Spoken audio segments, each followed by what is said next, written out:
বিশম্বরপুরে ৫৪ বস্তা পেঁয়াজ ও ৪০,০০০ শলাকা নাসির বিড়ি আটক করেছে থানা পুলিশ। নিজস্ব প্রতিবেদকের পাঠানো প্রতিবেদনে আনিকা সুলতানা ডেস্ক রিপোর্ট। সুনামগঞ্জের বিশম্বরপুর থানা পুলিশের বিশেষ অভিযানে বিপুল পরিমাণ ভারতীয় পণ্য আটক করা হয়েছে। সোমবার ভোর ৪টার দিকে অভিযান পরিচালিত হয়। এ সময় ৫৮ বস্তা ভারতীয় পেঁয়াজ এবং ৪০,০০০ শলাকা ভারতীয় নাসির বিড়ি জব্দ করা হয়। অভিযান পরিচালনা করেন নবাগত অফিসার ইনচার্জ মোহাম্মদ আকবর হোসেনের নির্দেশনায় ওসি তদন্ত ওয়ালি আশরাফ খান। পুলিশ জানায়, অভিযানটি গোপন সংবাদের ভিত্তিতে গামাইতলা এলাকায় চালানো হয়। এ সময় তাদের সঙ্গে ছিলেন এসআই মনির হোসেন, এএসআই আব্দুর রব এবং কনস্টেবল অজয় দেব, রাইফুল সোহাগ, জুনায়েদ সহ অন্যান্য সদস্য।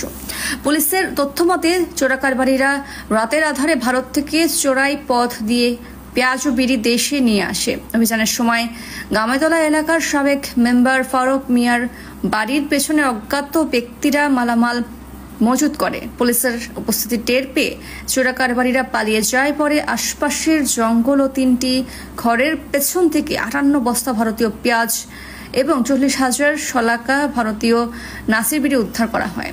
নবাগত অফিসার ইনচার্জ মোহাম্মদ আকবর হোসেন বলেন, আমি সদ্য যোগদান করেছি।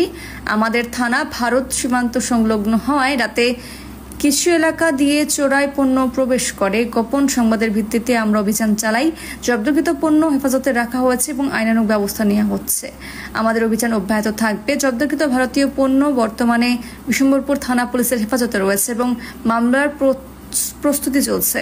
পুলিশ এলাকাবাসীকে অনুরোধ করেছে চোরাকারবারি বা সন্ত্রাসী কর্মকাণ্ডের বিষয়ে গোপন সংবাদের মাধ্যমে সহযোগিতা করতে। গত রাত্রে আমরা গোপন সংবাদের ভিত্তিতে গামাইতলা এলাকা থেকে আমরা ছোট বড় ভারতেতে চলে চালানোর মাধ্যমে আনিত ছোট বড় ৫৮ বস্তা পেঁয়াজ আমরা জব্দ করি এবং ৪০,০০০ নাসির বিড়ি, যেটা ভারতীয় পাতার বিড়ি বলে, সেটা আমরা জব্দ করে আমরা মামলা প্রক্রিয়া দিই।